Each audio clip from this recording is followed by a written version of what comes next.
Welcome to a more just and merciful world.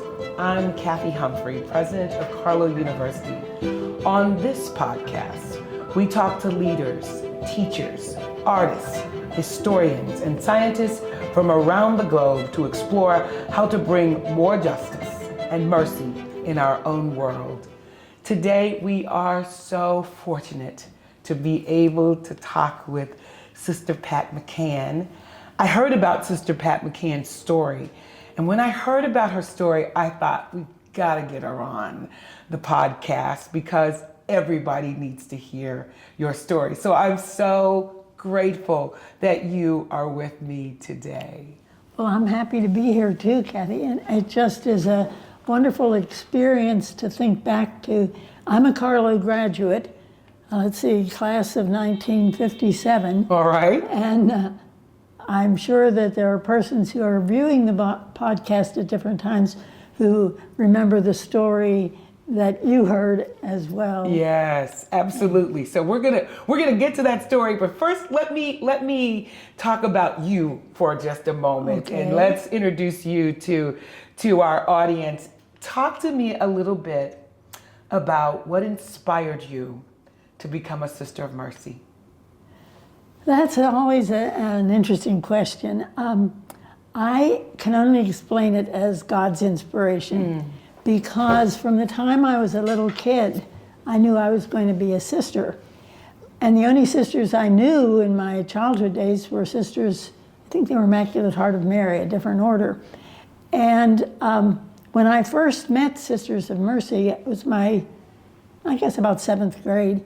And the sister did, as sisters used to do in those days, say, "Are you going to be a sister someday?" And I said, "I'm going to be a sister, but I'm not going to dress like you. I'm going to wear a blue dress." The Sisters of Immaculate Heart had a blue habit. Okay. My mother always laughed. She said that wasn't the best thing to tell her on first visit. But anyhow, I always just knew that I wanted to be a sister when I grew up.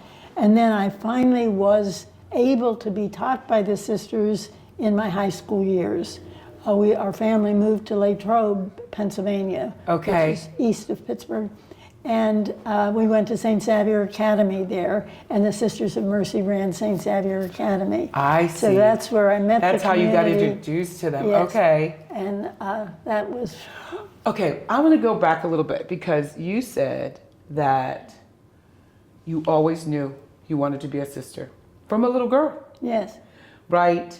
And do you remember anything or any event that either you liked doing all the time or that made you believe this is what you were going to do as a little girl? Well, we lived in a very small town in central Pennsylvania, Bedford, Pennsylvania. Okay. We were there because of the turnpike being built. My dad was a Pennsylvania state policeman, Okay. and he was to be in charge of the patrol on the turnpike.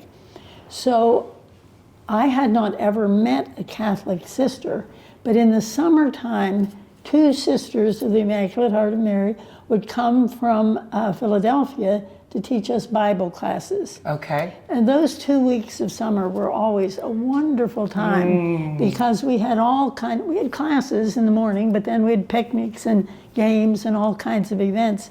And I just was so happy in that experience that I think that was what made me think this is what I'm going to do too when I grow up. So you felt this calling Yeah. to become a Sister of Mercy. Once you made the decision to do it, once you made the decision, I'm going to be a Sister of Mercy, what happened? Well, I knew by the time I was ready to graduate high school that that's what I really wanted to do. But my parents wisely felt that I was too young at that point to make such a significant move in my life. And so they advised, go to college first, and if you still want to do that, then that's fine, you know. So I started college at Seton Hill in Greensburg, and I completed 2 years there. And then my parents saw, and I knew my decision wasn't going to change, and so that's when I made the arrangements then to come to Mercy and enter here.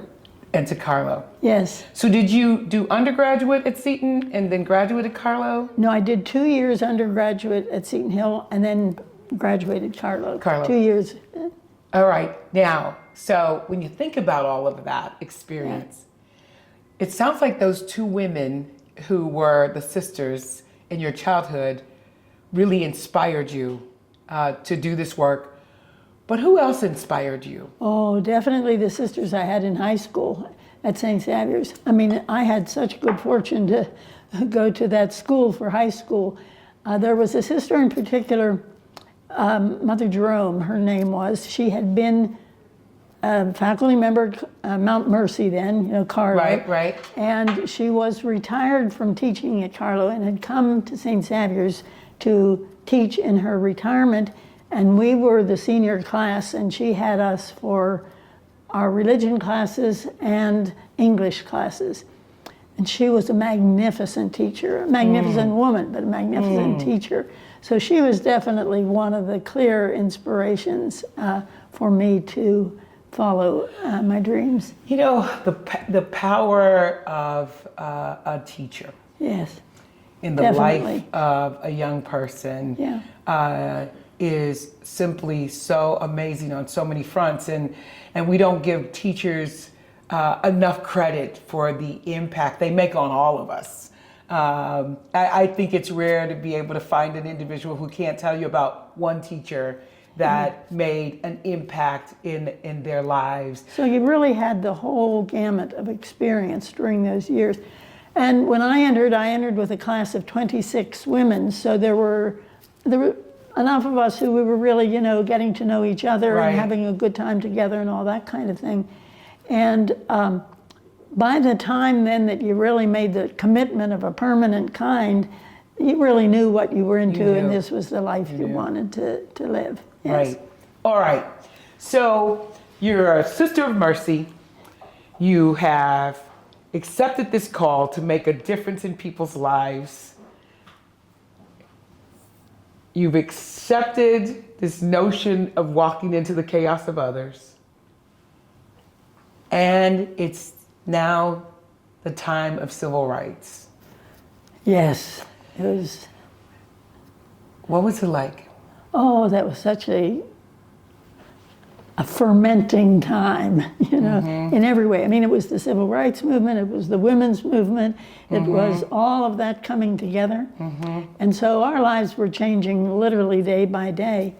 But I had, the woman who I mentioned in high school who taught us, Sister Jerome, she had introduced us in our religion classes to the writings of a man by the name of John Lafarge. He was a Jesuit at the time. He was the founder of the Catholic Interracial Council. And he was very, very active in interracial activities.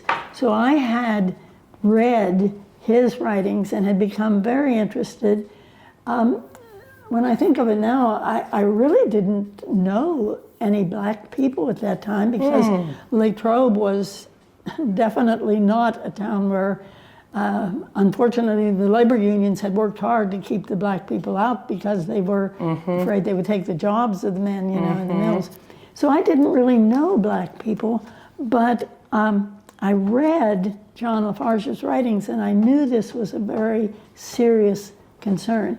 And it was in his writings the first time that I ever saw it written in print that racism was a sin. That was, I mean, he actually used the moral language, racism is sin. So I was interested very much in it. And when I came to Pittsburgh to join the Sisters of Mercy. Wait, Sister Pat, do you think people believe that today? Oh, I think that's one of the key problems. I don't think everybody believes it, but I think some people believe it. Yeah.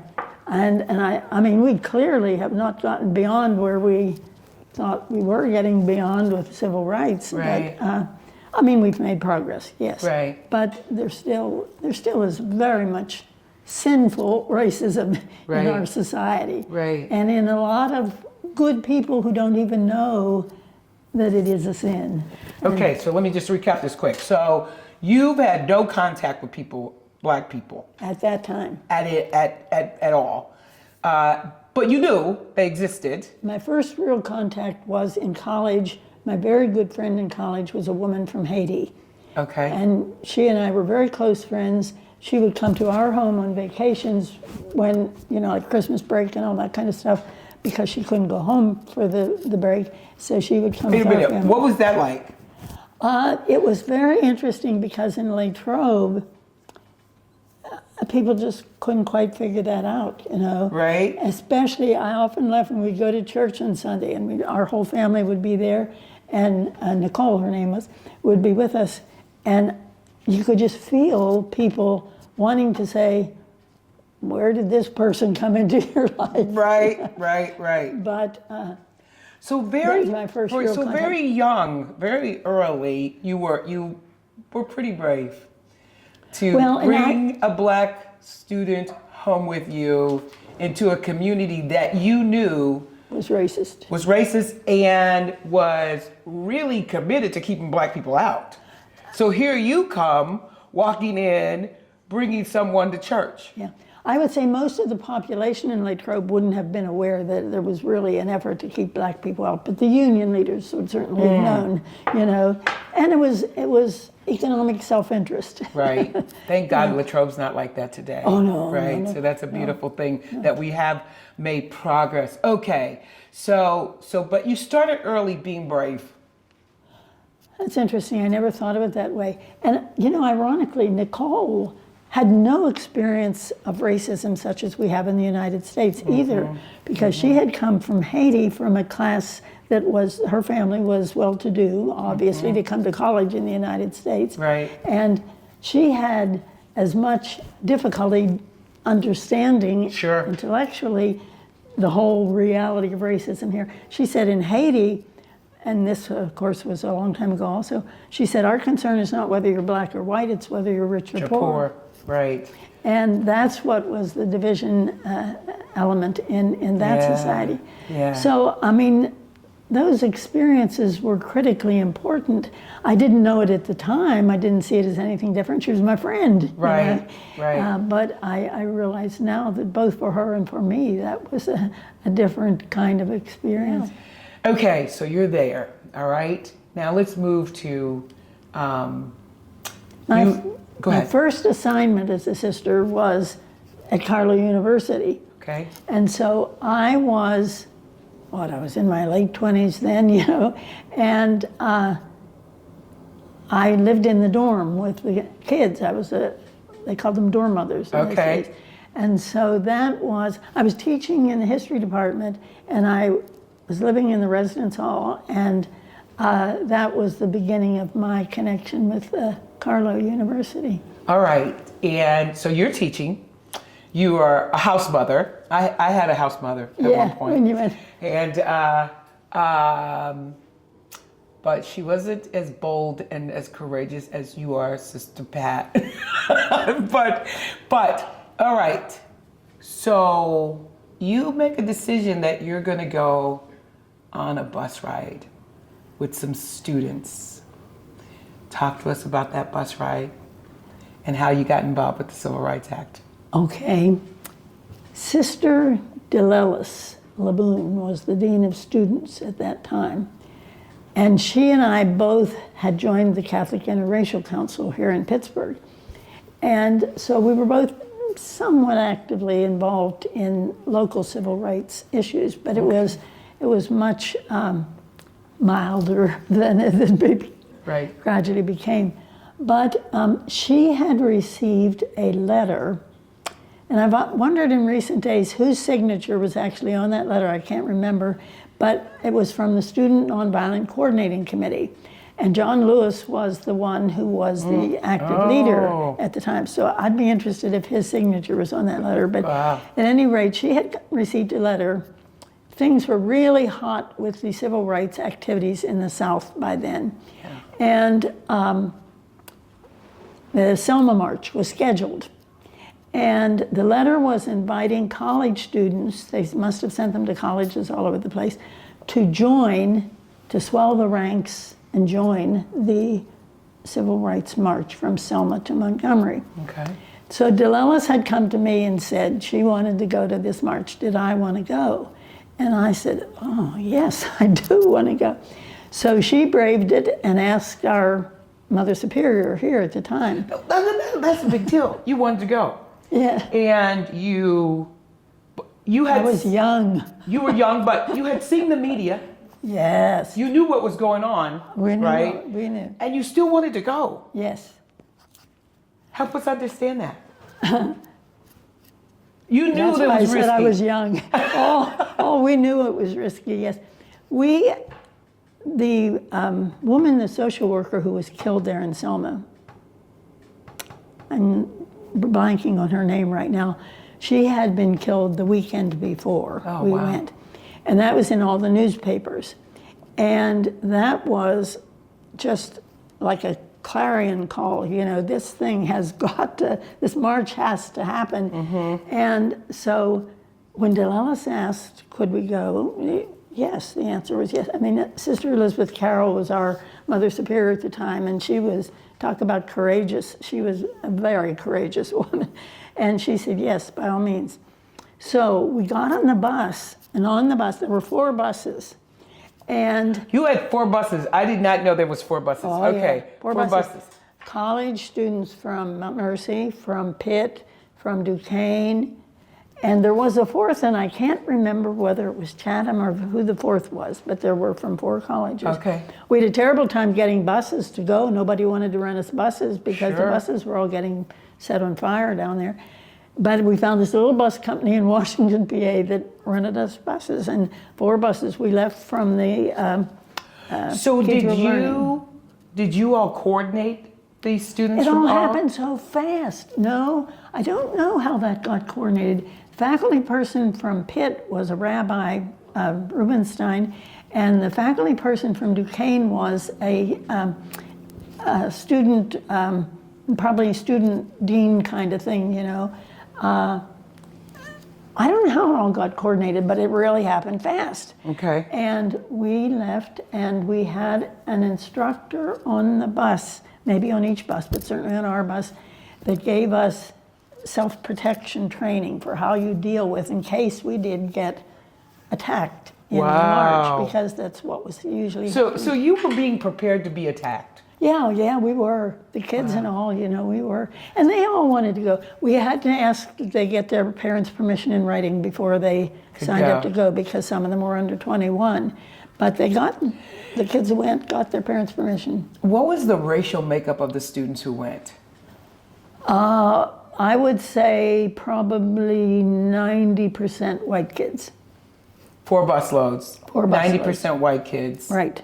And with us, of course, all girls. Carlow was still all female students at that time, so it was all girls. Right.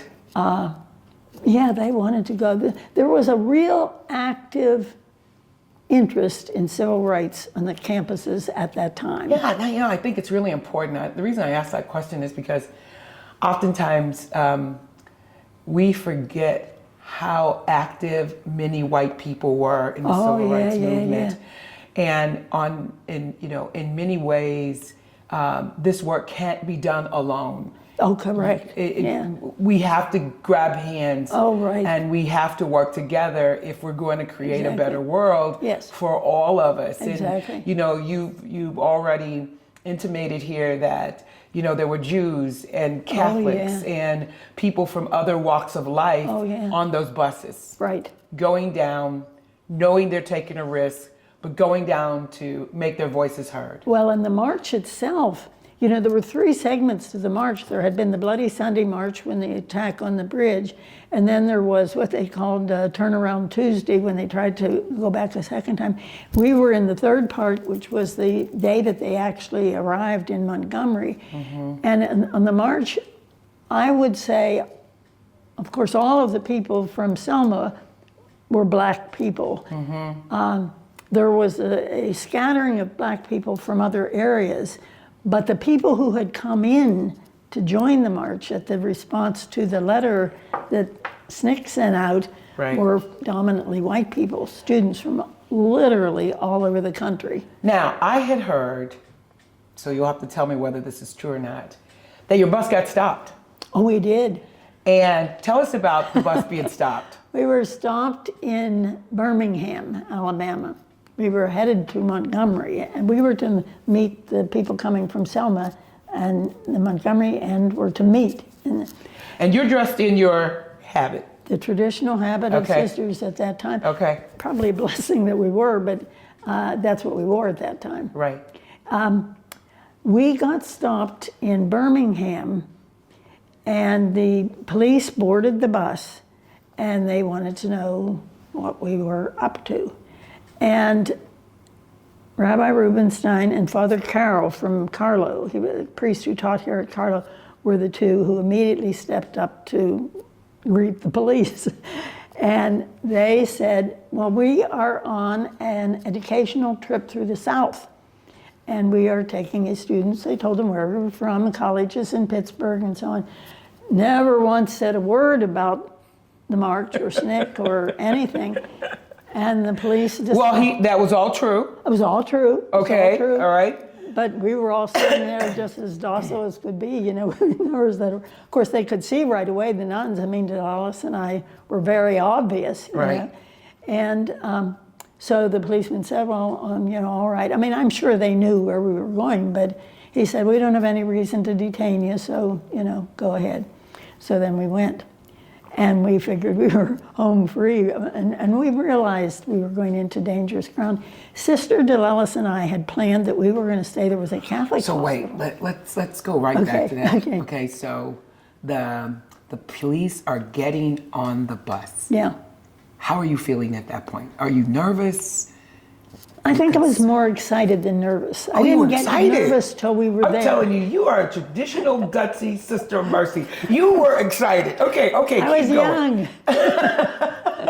Okay, all right. I didn't get nervous until we were actually in Montgomery. I got very nervous there. Okay. Because I didn't know if our students were going to be killed, you know. Yeah. I mean, I was just so... Yeah. So worried. But anyhow, we went on and we got there. And DeLellis and I were to stay at this Catholic hospital because in those days, nuns didn't stay anywhere but convents. But the morning that we walked from the hospital over to the Baptist church in the neighborhood where the march was going to organize, honest, that was the scariest thing I ever experienced. There were parked cars, all along both sides of the street with 2 or 3 white men in each car. Oh, wow. And I thought, oh my God, we're into something more than I realized here. Right. And I said to DeLellis, do you think those are KKK people? And she said, I think that's exactly who they are. So she said, we'll just keep walking, don't look right or left, we'll just keep going. And we did. And we got into the neighborhood. Well, we never went back to that hospital because the only place we felt safe was in the neighborhood. Okay. And the people in that neighborhood in Montgomery, black families, they just took us in. They made big kettles of soup every day so we would have enough food to eat. Wow. I mean, they were just amazing. But we got organized for the march. We had a legal permit for that march. Somebody, and whoever had done the coordinating part of it, had gotten the permit for us to march. So it was, you know, so I kind of thought, well, this is just going to be, and we were singing the We Shall Overcome and the civil rights hymns and all. Very orderly, very, and there were lots and lots and lots of clergy of all kinds and students. This was a student march to join.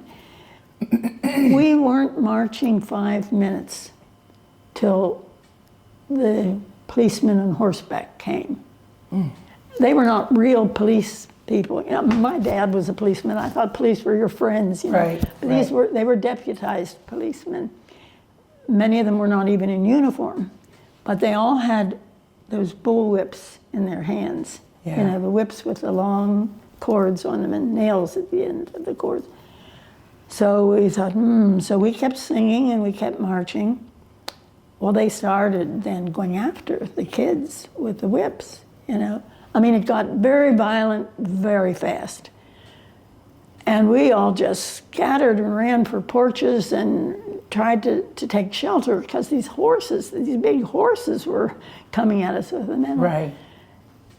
And that part was so terrible. I had nightmares for weeks after about that because we didn't know what happened with the students. We were all scattered. We had been together in a group, but we were all scattered by these horses.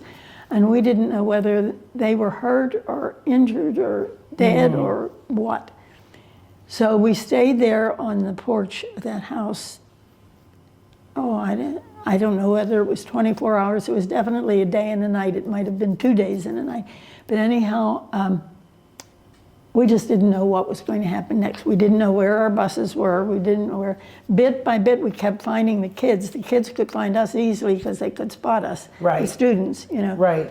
But, and then this whisper started through the crowd, Dr. King is coming. Dr. King is coming. And he came. Wow.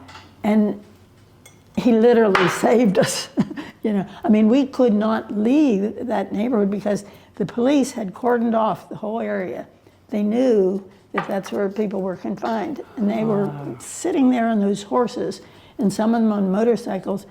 And Stokely Carmichael was one of the persons who was there that day. And we saw a policeman run right over him on his motorcycle, and he just stopped the motorcycle right on top of him and was sitting on him on this motorcycle. Oh, it was just, I mean, it was nothing I could have imagined, even though we knew we were going into a violent situation. When Dr. King got there, we knew nothing bad was going to happen then because the television cameras came too. And with the television cameras, the people of government status in Montgomery definitely did not want to be on the national news for a third week of being portrayed as these awful racists, you know. Right. So we felt pretty safe then. But they kept us there. Then Dr. King, I don't know who he talked with, but he advised us all to go into the church, the Baptist church, and that this was going to be where we would get reassembled, and the march was going to continue because it was for the voting rights. He came straight to Delilis and me. He spotted us right away. Of course, that's why I say in many ways it was a good thing we were in the religious habit in those days, right? Because it was a clear sign, you know. Yeah. He came right to us. He asked where we were from, and we told him the college and in Pittsburgh and so on. And he said, "Let me advise you, when you're going back to Pittsburgh, on the front of your buses, do not put Pittsburgh. Put Atlanta or Richmond or some southern city, because," he said, "you won't get out of Alabama if your buses are marked that you're going to a northern city." Now, why? They burned the buses. They would set them on fire. The KKK would set them on fire. They would stop. Because they realized you had come down. Yes, and on the rural roads, you know, they knew who we were. Right. And they would stop them and set the buses afire. So we did that. We followed his advice. I don't know what cities we had on the front of the buses, but we had different cities in Pittsburgh. But all of your students met at that church. Yes. So they all gathered back. Yes, we were able, by the time we were at the church, we were able to identify where every one of our students was. Wow. So, yeah, that was a blessing. Yes, because we had about, I think there were 30-some from Carlow who had gone on that bus. Did anybody get hurt? No, they all immediately found porches to go on. Some of them were threatened. The one group went on a porch, and the lady came out with a knife in her hand, and she called them terrible things and said, "Get off her porch." She didn't want these, you know, right. You can imagine what she called them. And so they did, but they did find safety that way, going on people's porches. Wow. Yeah. So you're on your way home. We were on our way home. What was that like? Tremendous relief, but terrible sadness. Because, you know, the people from Montgomery who we met, I met this Marine who had been at the Battle of Iwo Jima in World War II, who had a Purple Heart because of his valor in the Iwo Jima, and he had never been allowed to vote. When he had gone to take the voting test to see if he was qualified, the test they gave him was he was to write the Constitution. Oh, Lord have mercy. And there, I mean, I was 29 years old. I had voted in every election since I was 21 because My dad had raised us, you go to church and you vote. Those are the two things. Right. And he had never been allowed to vote. I mean, that to hear the stories of real people and what their daily life experience was, that was just so, it was definitely a turning point in life for me. Because while I had the intellectual convictions of the wrongness of racism, I had no experience of it, of what it does to people and their lives. And so that was... I think that's a tremendous point.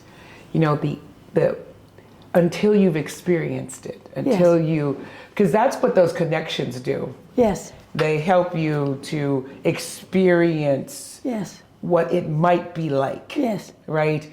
And that experience oftentimes gives you the sensitivity to be willing to fight for something that you believe is good and right. Yes. As all of the people on that bus was willing to do, is to stand up. You know, it's a cornerstone of this institution, that we are trying to develop students who will create a more just and a more merciful world. And that means that sometimes you've got to stand up when it's scary to stand up. You have to speak when it's scary to speak. But if you don't, then the world will never change.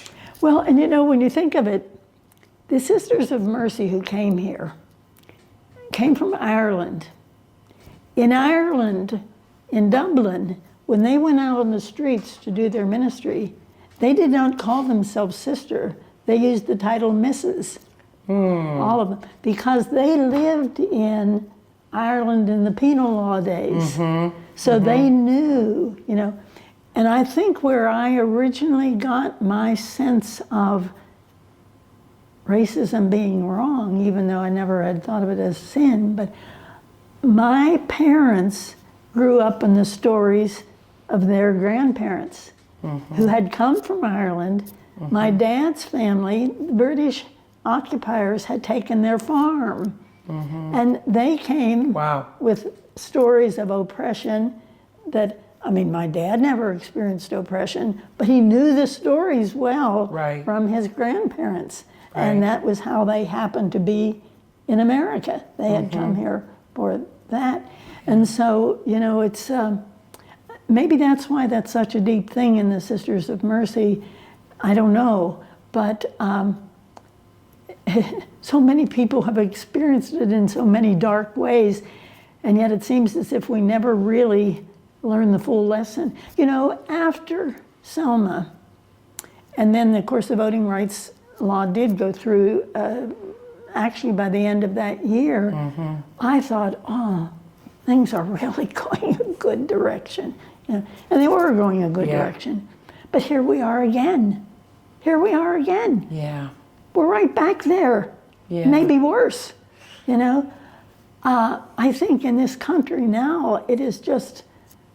It's concerning. It's very concerning. It's concerning. It is very concerning, and it's dangerous, and it's dark.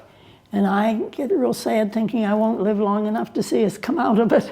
Yes, I'm going to pray that you do live long enough for us to come out of it, because we have to have the same courage and the same boldness as a community. And you know, I truly believe we as American people really do understand that if you oppress anybody, everybody is at risk. And it's not just about race; it's about difference. Yes, it's about difference. And at some point, we all sit in the seat of the one who is different. Yes. And so, how we take care of each other is crucial. That's no matter what. I think about that poem by Peter Niemöller, right?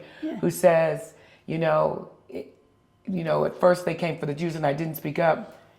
And then they came for the trade unionists, and I wasn't a trade unionist, I didn't speak up. Then they came for various groups, and I didn't speak up. And then they came for me. And by that time, there was no one left to speak up. So I want to thank you for speaking up when you did.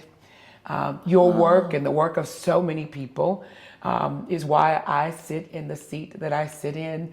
It's why voting is so important to me. So important. Because I realized people took a lot of risk across this country, all kinds of people, so that people that were like me had the right to vote. So thank you for creating a more just and merciful world for many, and thank you from me to you. Well, I still am optimistic. Even as dark as the days are right now, Yeah. I still am optimistic that more people are good than not. Absolutely. I believe that. And because we believe that, I believe we can keep our head up. We can go and Keep we working. can keep going. And at the end of the day, you know, I keep remembering the scripture that the earth is the Lord and the fullness thereof, and everything that dwells in it. Thank you for being with me today, and thank you for telling your story. Oh, I'm so glad we had this chance to talk together. Yes, we'll do many more conversations. Okay.